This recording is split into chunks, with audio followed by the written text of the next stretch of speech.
naciones en el escenario nacional. Constituyen un conjunto ahora dirimente del futuro Perú del siglo XXI. Se modernizan, son ciudadanos participativos, abatiendo su pobreza milenaria como no lo haría ningún programa nacional. Cambian el rostro tradicional y criollo de la ciudad capital y del Perú. Se modernizan. A su estilo y manera lo impregnan de pluralidad multiétnica y multilingüística. Y lo que tanto discutíamos, ellos son los nuevos peruanos, identificados solamente por su presencia masiva y el poder de su cultura, orgullosos de haber triunfado, de tener éxito al conformar una sociedad nacional real y auténtica por vez primera en todo el proceso histórico peruano. José María lo atisbó en los hervores de su zona, de su zorro de arriba y zorro de abajo, que no es sino el Urim y el Anan reificados y recreados en el pellejo de lo que era el germen de Chimbote de hoy. Hoy los zorros de arriba de los Andes, trasladados a las ciudades de la costa, son la base de la nueva sociedad peruana. Ellos están afirmando y potenciando sus identidades regionales. Ahora, ser puneño es un orgullo, como ser peruano y miembro de un mundo globalizado. Son felices de ser mochicas, enanos o trujillanos.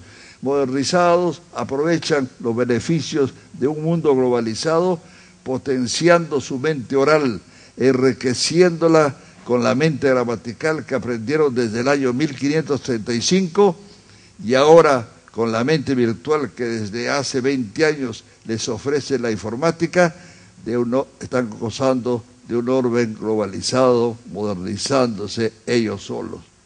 Por ello, José María Arguedas, literato y etnólogo, percibió ese gran movimiento de masas que yo he llamado desborde popular y lo perfiló en su libro final, anunciando la gran fusión cultural que es la amalgama de la sociedad nacional emergente en el Perú. En esa medida, él está presente hoy día con nosotros. No importa que el poder político le haya negado el que este año lleve su nombre. A él que estuvo preso en el Cesto, ese detalle no le importaría. En cambio, vería feliz que el danzante de tijeras, el Guamani y el Apu sean hoy protagonistas de telenovelas populares como expresión del nuevo Perú, que cada día se hace más de todas las sangres. Muchas gracias.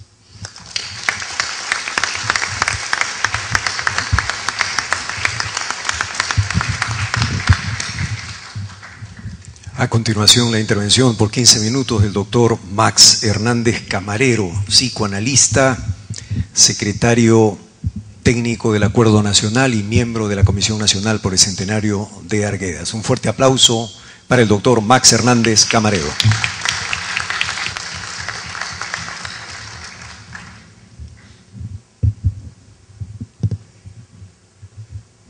Señor Ministro de la Cultura, debería empezar agradeciendo a Iván Rodríguez y a Eduardo Arroyo Laguna por esta invitación. Sin embargo, sería más exacto decir que ellos tienen la culpa de mi presencia en esta mesa redonda. Y no estoy apelando a una fórmula trillada de captatio benevolencia. Solo quiero subrayar que sé que soy el menos indicado para estar acá. Lo digo de antemano y les prometo que no caeré en la tentación de repetir las palabras con las que José María Arguedas finalizó uno de sus más citados discursos. Lo cito: ojalá no haya habido mucho de soberbia en lo que he tenido que hablar. Les agradezco y les ruego dispensarme. No conocí personalmente a Arguedas, y si bien había leído el Sexto, lectura obligada en los patios de San Marcos, acá está Fico García, que lo sabe bien, a fines de los 50, y me enteré de oídas de los runrunes que corrieron acerca de la mesa redonda sobre todas las sangres, solo leí Los ríos profundos en Londres, donde había partido en 1966. Fue más tarde, ya de regreso al Perú, que leí La agonía de Razzuniti. Y mucho después, luego de su muerte, leí Los zorros. Tal mi parco conocimiento de su obra. A ello se debe la impertinencia de hilvanar con un hilo personal lo que voy a leer. Veo ahora que cotejo las fechas, que la mesa redonda había tenido lugar en 1965 y el llamado a algunos doctores en 1966. Recuerdo que fue cuando empecé a leer primero y a estudiar más tarde la vida y la obra del Inca Garcilaso, que leí y releí su discurso de aceptación del premio Inca Garcilaso. Lo que sigue se circunscribe a reseñar lo que me suscitan estos textos, a poner en relieve lo que puede haber de significativo en un recuerdo infantil, no aquel que ha analizado con fina sensibilidad, conocimiento exhaustivo de la biografía y sólido andamiaje conceptual, Carmen María Pinilla, otro, y aproximarme al momento en que se quitó la vida. Para ello he de apoyarme en lo que he leído y escuchado de quienes mejor lo conocían o lo conocieron después de muerto, por citar a unos cuantos: Flores, Gutiérrez, Montoya, Manrique, González Vigil, Portocarrero, Pinilla, Forges, Aníbal. Arnold Toynbee sostuvo lo siguiente, y lo cito: en su papel de eslabón personal entre dos culturas dramáticamente diferentes, Garcilaso es un documento en sí mismo, uno de esos documentos humanos que pueden echar más luces que los registros inanimados, sea que tengan la forma de hileras de nudos en un cordel o hileras de letras sobre un papel. Se podría decir lo mismo de José María Arguedas. En verdad, a su manera, él mismo lo dijo, cuando dijo: intenté convertir en lenguaje escrito lo que era como individuo, un vínculo vivo, fuerte, capaz de universalizarse, de la gran nación cercada y la parte generosa, humana de los opresores. En lo que sigue, voy a espigar de algunos breves textos y de las circunstancias de su existencia a las que he aludido, lo que parece mostrar un íntimo desgarro, producto del sentimiento de una doble pertenencia y una dolorosa y angustiada urgencia de reconocimiento, que más allá de su impronta personal tiene algo de paradigmático y configura trazos que se insinúan en el significado de nuestra nación en el siglo XXI.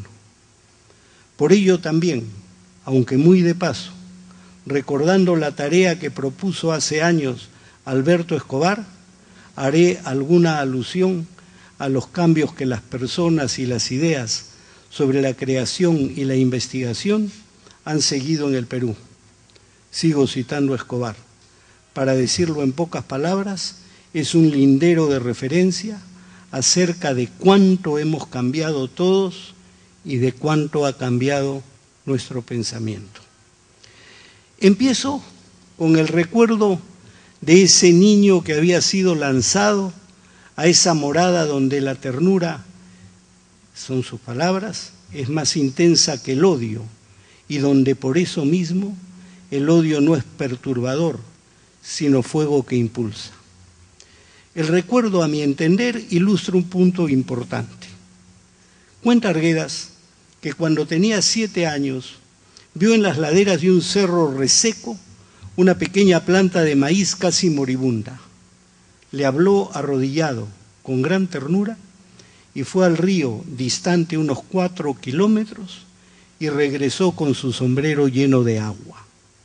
Solo se retiró cuando vio que el agua era absorbida por la tierra y regresó, lo cito, seguro de haber salvado a un amigo. Un gran psicoanalista, Donald Winnicott, ha escrito sobre la necesidad que tiene el infante de un medio ambiente facilitador, inicialmente provisto por la madre y luego por la familia y la sociedad. En este caso, el niño sediento que daba de beber a la plantita moribunda actuaba como si fuese consciente de la necesidad de un ambiente proveedor. Un par de apuntes sobre la agonía de Ras Uñiti permiten esbozar cómo quiso contribuir a la creación de tal ambiente. Las metáforas que envuelven la danza de Atok Saiku remiten a las que giraban con el Zumbayu, el mágico trompo de los ríos profundos.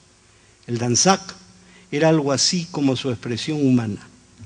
Ahora que he vuelto a leer el cuento, me percato de que los nombres y apodos quechuas están entrecomillados.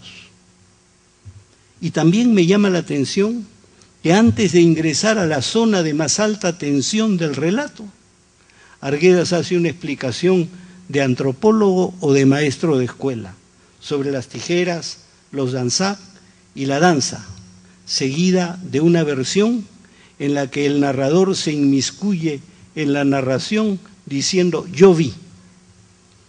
Desde la doble tensión quechua-español, desamparo, búsqueda de cuidado, ¿cómo leer este par de datos? ¿Muestran acaso que Arguedas siempre tuvo presente que era el traductor de un colectivo o expresaban que el autor sintió en ese momento que desfallecía su talento poético y dejando de lado la poesía tuvo que apelar a la descripción etnográfica? En las preguntas me he referido a dos funciones, traductor y autor.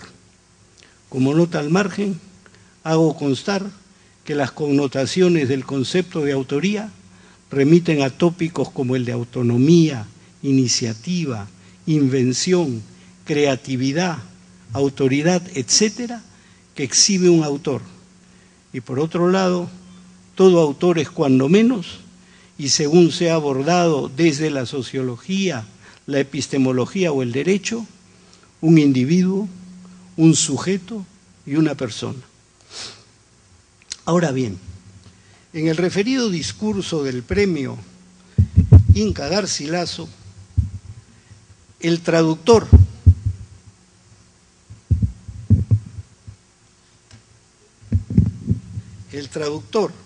autor, individuo, sujeto, persona que responde al nombre de José María Arguedas, urgía a la sociedad peruana a establecer de una vez y por todas un vínculo entre la gran nación cercada y la parte generosa humana de los opresores.